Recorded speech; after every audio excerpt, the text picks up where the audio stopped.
पुरानी पेंशन की बहाली का मुद्दा एक बार फिर से जोर पकड़ने लगा है और इसके नाते से केंद्र की नरेंद्र मोदी सरकार की टेंशन फिर से बढ़ने लगी है। आपको बता दें कि पुरानी पेंशन की बहाली का मुद्दा इसलिए भी जोर पकड़ा क्योंकि अब इस बार देश का पूर्णकालिक बजट पेश होने जा रहा है और इसके नाते से सरकारी कर्मचारियों की पुरानी पेंशन की बहाली समेत 12 सूत्री मांग जो है वो एक बार फिर से जोर पकड़ने लगी है। और इसी के साथ एक चुनावी राज्य भी सामने आ गया है जहां पर इसी साल चुनाव होना है और इसी के नाते से सरकारी कर्मचारी इस चुनावी राज्य पर अभी से ही अपना ध्यान केंद्रित किए हुए हैं। दरअसल सरकारी कर्मचारी इस बात को मानने के लिए तैयार नहीं है कि वोट फॉर ओपीएस का जो नारा था उसको छोड़ा जाए। दरअसल पुरानी पेंशन की बहाली के मुद्दे पर आंदोलित सरकारी कर्मचारियों को लगता है कि भले ही 2 राज्यों में हमें निराशा हाथ लगी हो, लेकिन ऐसे तो 3 राज्यों में पहले भी हमें निराशा हाथ लगी थी, लेकिन हमने जब एकजुटता का प्रदर्शन किया था तो लोकसभा चुनाव में बीजेपी को पूर्ण बहुमत के आंकड़े से दूर कर दिया था। इसलिए माना जा रहा है कि इस बार इस चुनावी राज्य में सरकारी कर्मचारी अपने शक्ति का पुरजोर तरीके से उपयोग करेंगे और वो चुनावी राज्य है बिहार का। यहाँ पर बिहार के मुख्यमंत्री नीतीश कुमार के लिए मुश्किलों का सबब बनता चला जा रहा है क्योंकि पुरानी पेंशन की बहाली के मुद्दे पर आंदोलित सरकारी कर्मचारी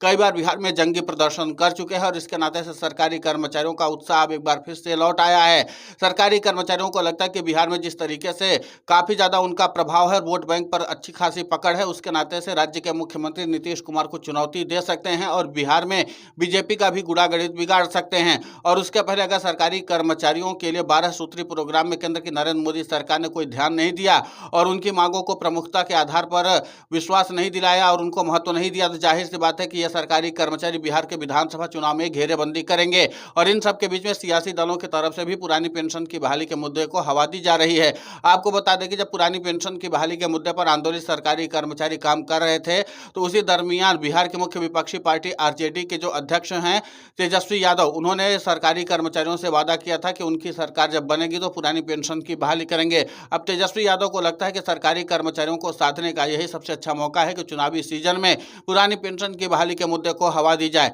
माना जा रहा है कि अब आगामी समय में तेजस्वी यादव पुरानी पेंशन की बहाली के मुद्दे पर आंदोलित सरकारी कर्मचारियों से जरूर मुलाकात करेंगे और उसके बाद इसको हवा देने की कोशिश करेंगे। और इन सब के बीच में अगर सरकारी कर्मचारियों के प्रभुत्व को देखा जाए तो यह चीज माना जा रहा है कि पुरानी पेंशन की बहाली के मुद्दे पर आंदोलित सरकारी कर्मचारी बाकी राज्यों में भले ही अपना प्रभुत्व दिखा पाए हों या न दिखा पाए हों, लेकिन बिहार में सरकारी कर्मचारी खेला करने में माहिर है और यहाँ पर सरकारी कर्मचारियों के अंदर वो क्षमता भी है, उनके पास अपना वोट बैंक भी है। यहाँ पर वोट बैंक का खेला बहुत ज्यादा होता है और बिहार में राजनीतिक विश्लेषकों का यह भी मानना है कि कर्मचारी एक्स फैक्टर साबित हो सकता है और यहाँ पर सरकारी कर्मचारी बड़े तौर पर एक बार फिर से बड़ा खेला करेंगे और इसी के साथ राज्य के मुख्यमंत्री नीतीश कुमार को भी झटका देंगे और केंद्र की नरेंद्र मोदी सरकार को भी झटका देंगे। ये बात अब राजनीतिक विश्लेषकों ने भी मानना शुरू कर दिया है। आपको बता दें कि पुरानी पेंशन की बहाली का मुद्दा लंबे समय से बिहार में चर्चा का केंद्र बना रहा है और यहाँ पर सरकारी कर्मचारियों ने लंबे समय तक इस आंदोलन को चलाया भी था। अब एनएमओपीएस के राष्ट्रीय अध्यक्ष और अटेवा के प्रदेशाध्यक्ष विजय कुमार बंधु ने कहा कि अभी वोट फॉर ओपीएस का नारा उसी तरीके से बुलंद है जैसे पहले था। 2 राज्यों में हमें हार का सामना करना पड़ा तो क्या हुआ,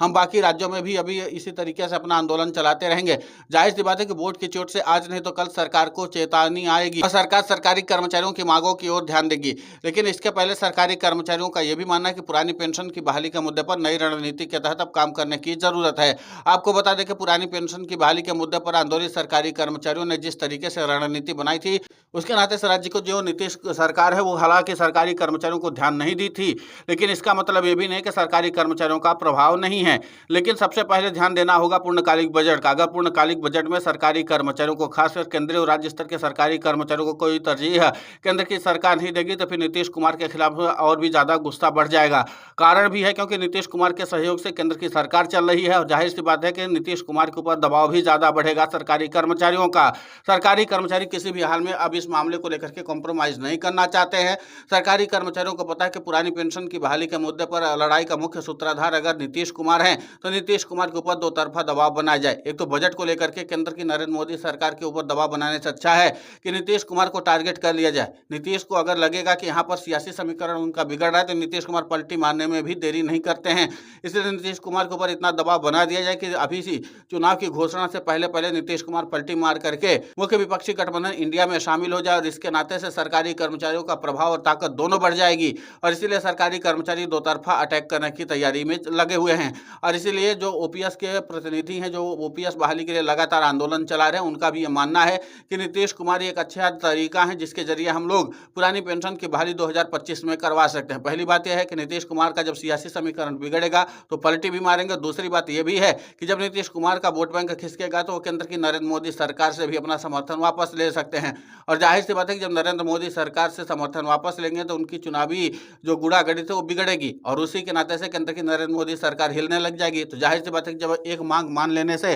सरकार बच सकती है तो फिर जाहिर सी बात है कि सरकारी कर्मचारियों की मांगों को प्रमुखता के आधार पर तवज्जो दी जा सकती है। अब इसीलिए पुरानी पेंशन की बहाली के मुद्दे पर आंदोलित सरकारी कर्मचारियों ने अभी से बिहार चुनाव को लेकर के रणनीति बनाना शुरू कर दिया है। अब देखना दिलचस्प होगा कि जिस तरीके से पुरानी पेंशन की बहाली के मुद्दे पर आंदोलित सरकारी कर्मचारियों ने नीतीश कुमार को घेरने की रणनीति बनाई है और उनके साथ चल रहे हैं तेजस्वी यादव अगर सरकारी कर्मचारियों को अपना समर्थन और दे देते हैं तो जाहिर सी बात है कि समर्थन और ताकत पा करके सरकारी कर्मचारी बिहार में बहुत कुछ बवाल भी खड़ा कर सकते हैं। ये सरकारी कर्मचारी अपने दम पर वोट बैंक को भी खिसका सकते हैं। बिहार में सरकारी कर्मचारियों का फैक्टर लंबे समय से कामयाब भी रहा है। कई बार राजनीतिक दलों को जब लगा कि उनकी सियासी गुड़ागड़ित बिगड़ रही तो उन्होंने सरकारी कर्मचारियों के लिए कई बार